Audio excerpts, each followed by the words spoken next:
Hello, hello. Um, yeah, so this is a video. I thought about iron sharpens iron. Iron sharpens iron, so one person sharpens another. And as water reflects the face, so one's life reflects the heart. Psalm 27:19. It's 9:19, 18, 19, 9:11, all the way around, you know. So, what does that mean? As sharpens iron, so one person sharpens another. There's a lot to that, you know? To me many things, but here's what I wanted to share today. As iron sharpens iron, so one person sharpens another. Sharpens can have negative and a positive aspect to it.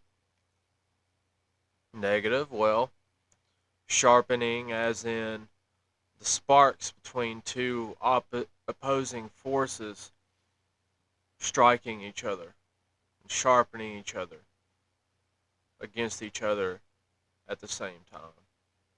Basically, the idea of being different, whether in the grandest way, in a material way, in a spiritual way, in a mental way, sometimes in the most subtle fashion, subconsciously, can lead to a sharpening between two people. Right? Sure, you've heard that quote about the Civil War. What we have here is a lack, or excuse me, a failure to communicate. Right? That's basically what that is. See, that wouldn't be communication. That would be like the opposite of communication. Warfare, basically. Warfare in its essence, if you ask me, like the quote says, is the opposite of communication, is a failure to communicate. That's all warfare is, right?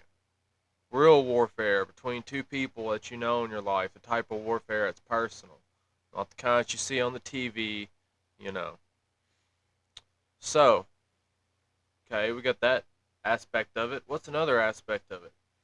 You know, the traditional aspect that I'm sure you've heard of, where, like a football team, two players of the same position are both very competitive with each other, and so therefore they are able to become better by trying to raise the bar with one another, right? Raise the competitive bar, raise the bar of their skill level, their physical level. Well, I say the same happens on a spiritual level, right? And this isn't some cheeseball way where, oh, now I'm going to read the Bible twice as much because this dude reads the Bible. No, what I mean is like, okay, you have someone that's challenging your beliefs, right?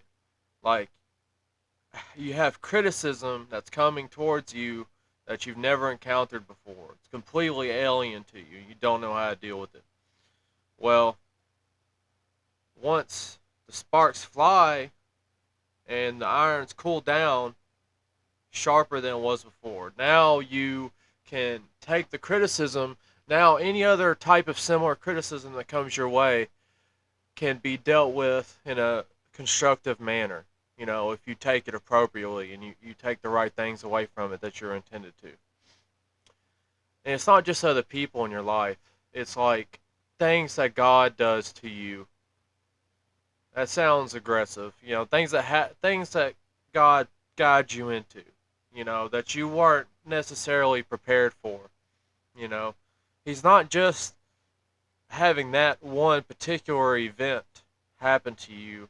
He's preparing you for that concept of the event in the first place so that you can learn from previous events that have already happened in your life and use it as context within your current level of awareness. You know? So let's say, for example, you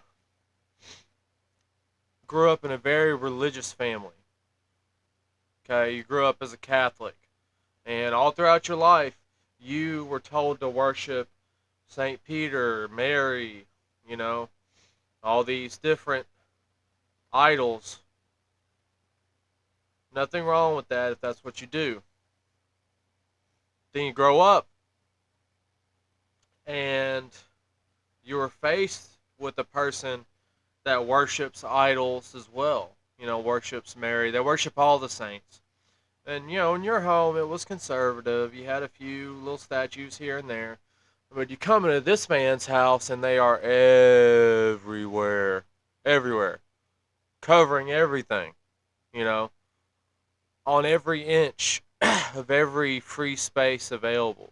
There are statues of Mary, of the saints, of crosses, crucifixes, holy water. And you think to yourself, what? Like, is this what I look like to other people? You know? And whether you come away from that still believing the same thing is not the point. It's just the fact that you're confronted with something, you're like confronted with an exaggeration of yourself so you can use it as a point of context to judging yourself based on how people react. And then you can take that and use that to communicate with the person in particular, you know? So, for instance, I have someone in my life that I have trouble communicating with sometimes. We only speak online. I never see this person. Uh, it's just no one that I've ever really been in the public with. No one even knows who they are. Not my family. No one on YouTube or anything like that. Just an old friend, and they're a person that I've moved way out of awareness with, far out of awareness with. Like, it's okay. I'm not saying that's bad or there's anything wrong with them. It's just that we think on two completely different wavelengths now. You know, but I still keep in contact with them, and sometimes they'll say something about me and things I say that will just you know crash through my brain. Like a meteorite. you know, they'll say something like, Zach, you shouldn't. Why do you have to talk about all this weird shit all the time? Can't you just stop being so worried about what I think and just deal with your life and like be confident in yourself? Because even as weird as all this is, what's even weirder is the fact that you take the time to even defend it so vehemently and worry that I would be upset by something that you said. I'm like, whoa, you know what I mean? Shit, you know, that's rough. But it's one of those moments I was talking about where you're able to take that and use it as like a Rosetta Stone, as like a point of contact for other times that's happened in your life, other times that you've been like that you could perhaps change your behavior. And it's not about being arrogant, and it's not about being self-confident. It's more about being more effective in the way that you communicate.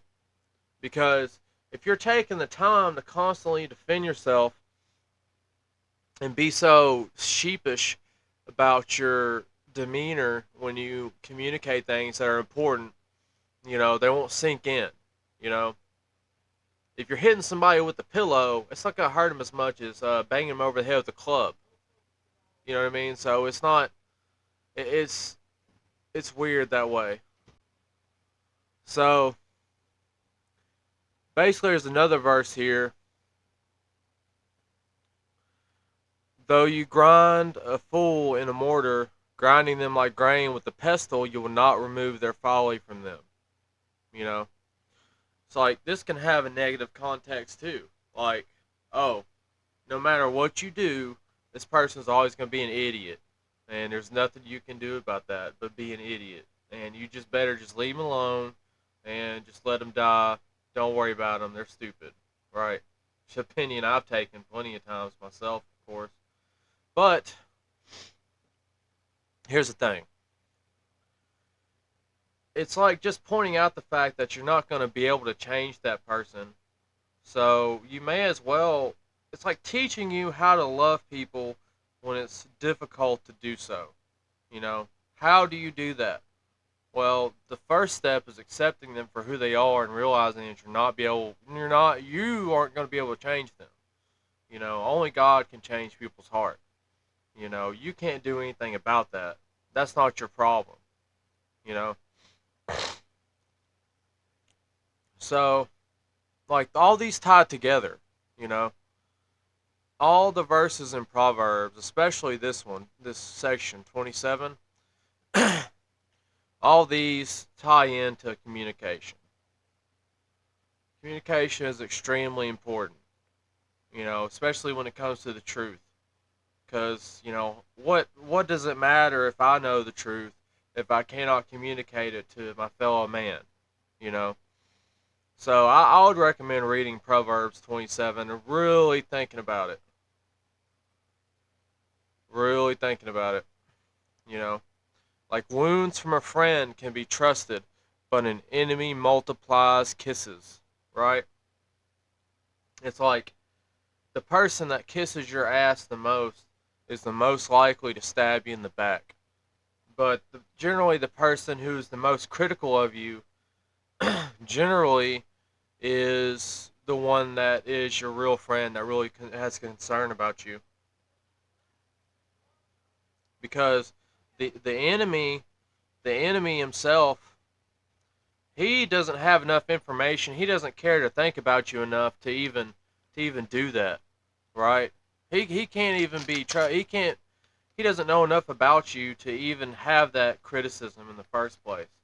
So the only thing that he is capable of is either outright confrontation, which people are not going to do, or like just this ass kissy generalization, oh, you're so cool shit, You know what I'm talking about. So that's something you can avoid in your own life. Don't spare don't spare your criticism of someone that would help them just because you're afraid of the reaction. Like in the long run, the person's gonna trust you more because of that rather than the opposite. And people hate that. You know that. People don't like that at all. People hate that. They really do. It gets under their skin like nobody's business. You tell them the truth. You tell them, hey, I don't think you're doing that the right way. They get offended. They're like, oh, what do you know? You know, I've been this way for 25 years and you don't know what you're talking about. It happens all day long at work, at school, with your family. And so the whole point of this conversation, is that when you're with your brothers, your brothers in truth, understand that if you receive criticism, it isn't a defacement of your entire character, right? It isn't a defacement of everything that you are. It's just that one thing that you said. It's like, I disagree, you know? And you're like, well, Zach, all this is so simple. Maybe. How often do we put it into practice? And how often do we think about the real deep subconscious meaning of what that is? You know? How often? You know? How often do you really take that into account? Who knows? I worked 13 hours, almost 13 hours today, right? 13 hours. Guess what? When I go to leave from my shift, okay? I go to leave from my shift. They tell me, Zach, you did not properly put a trash bag into the trash can. I need you to go around and fix every single trash can because they're supposed to be tied a certain way. you know. And you know what an egalitarian and utilitarian person will say? You do your job. Do your job. Do your job. Do your job. You know what I mean? That's what they would say. That would be the response. What I'm saying to you is don't be like that to your friends and family. You know? Don't be like that to your brothers in truth. Because they said, oh, 33 doesn't mean this. 666 means that. And 33 means this. Don't rebuke someone in an offensive way just because you don't agree with a particular point that they're making or a single mistake that they made after they've worked and worked and worked. to bring information and the truth to you. You know what I mean? That's the essence of what I'm saying here. Communication is extremely important, you know. And think about this. I didn't get really much into it in this video, but think about these verses here, you know. Better is open rebuke than hidden love. Think about the real spiritual meaning of that. What does that mean, right? It's like when something bad happens to you in your life and God supposedly punishes you for something, supposedly, you know, he doesn't do that, but you're thinking to yourself, "Oh man, God must hate me." It's like, no, God is correcting you like a father, you know? That's all it is. It's not negative, you know? It's like, "Oh, woe is me. I don't get my dick sucked 5 times a day and I don't have 2 speedboats." You know, fucking A. I better work till I'm dead. You know, like shit. You know, like what do you do with that? You know, but I'll tell you what you do. What you do is you calmly point out the fact of the matter, and then you move on. That's all you do. That's all you can do with it. You know, because with people that you love, with people that you really love, that's the only thing you can do because you cannot stop. You can't not place a dam in a river just because one section is polluted. Can you? And make the whole land overflow and flood and just destroy everything. You know. Okay, one final thing I want to say before I end the video. One who is full loves honey from the comb, but to the hungry, even what is bitter tastes sweet. Be careful what you say to people. Be careful what you say to yourself. Be careful what you say to people that you love, and be careful what you say to God. You know, because if you not, I mean, if you have not spoken to God, if you have not prayed to God your entire life, and the first thing that comes out of your mouth when you mention Him is, "Oh, God, you took my girlfriend away from me, and I lost my job, and how come I don't have a big booty girlfriend with a $500,000? God, you're so mean." And God's sitting here like, "What?" You know what I mean? Like, I've literally gave you everything you have. You know, I've given you anything, everywhere, all the time, for any reason. And this is how you speak to me the first time that you choose to address me, you know, after all this time. So, you know, God would jump backwards 50 times if he were a person and could be understood. He would jump backwards 50 times, do 3 backflips and a clap if you were to just say, you know, "I love you" every once in a while. You know, and I bet you a lot of people in your life would feel the same way, wouldn't they? Right? You know, think about it. Be honest with yourself. You know, how many people would be ecstatic that you even looked their way and gave them attention? You know, will they be grateful for it? Oh, absolutely not. No one is ever grateful for that kind of thing. Hardly ever. Everybody's like, whatever. That's what you're gonna. That's all you're gonna get. Accept it, and move on. You still got to do it because inside that's how they feel in their subconscious. You know, no one is ever gonna give you kudos for doing things like that, even though it's so vitally important. You have to be the bigger person. You, as a spiritual being, as a son, daughter of God, you have to do it. Period. That's your duty. That's your right. That's your obligation to be that loving influence into the world. There is no other choice. You know, that's all there is. It's not unfortunate. It's a good thing. So, yeah. I think that's about it. I think it's about it. I got work here in a little bit, so I think I'm going to end the video a little bit soon. But I want to leave you with one more thing. God loves you very much. I'll be praying for anyone who watches the video and anyone who doesn't watch the video. So, you know, do the math. How many people does that include, you know? So, yeah. God bless all of you. God bless to the world, to reality, to everyone living in it that has to put up with this crapola, you know. And I hope your day was going to be easier than mine, you know. And I hope I can bear that pain for you, even psychically, from a million miles away, you know. So, all right, guys. I'll talk to you later. All right, goodbye.